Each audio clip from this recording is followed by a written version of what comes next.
সিরিয়ায় ক্ষমতাচ্যুত president Bashar আল আসাদের অনুগত যোদ্ধাদের সঙ্গে নিরাপত্তা বাহিনীর সংঘর্ষে অন্তত ৭০ জন নিহত হয়েছেন, আহত বেশ কয়েকজন। তবে হতাহতরা কোন পক্ষের তা এখনো নিশ্চিত হওয়া যায়নি। অন্তর্বর্তীকালীন ইসলামিক সরকার ও আসাদ অনুগত দুপক্ষই পরস্পরকে হত্যা করেছে বলে দাবি করছে। সিরিয়ার উত্তর পশ্চিমাঞ্চলের উপকূলীয় এলাকায় আসাদের অনুগতদের সঙ্গে নিরাপত্তা বাহিনীর চলছে তীব্র লড়াই। প্রতিরক্ষা ও স্বরাষ্ট্র মন্ত্রণালয়ের সদস্য এবং ক্ষমতাচ্যুত আসাদ বাহিনীর সদস্যদের মধ্যে রক্তক্ষয়ী সংঘর্ষ এবং অতর্কিত হামলার ঘটনায় নিহত হয়েছে অর্ধশতাধিকেরও বেশি।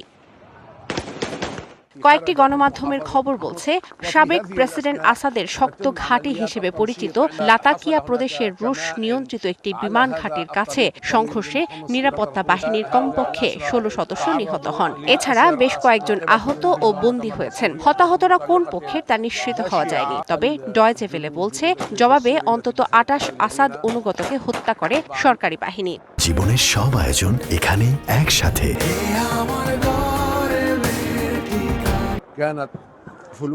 স্থানীয় কর্মকর্তারা জানাচ্ছেন, গেল ডিসেম্বরে বাশার আল আসাদের পতনের পর থেকে সিরিয়ার ইসলামপন্থী সরকারের বাহিনীর উপর আসাদ অনুগতদের সবচেয়ে বড় এবং পরিকল্পিত হামলা। ইসলামপন্থী আহমেদ আল শারার সরকারের জন্য বড় হুমকি হয়ে উঠছে আসাদ অনুগত সেনা সদস্যরা। এছাড়া নতুন সরকারের প্রতি প্রকাশ্যেই ইসরায়েলের হুমকিও বড় মাথাব্যথার কারণ।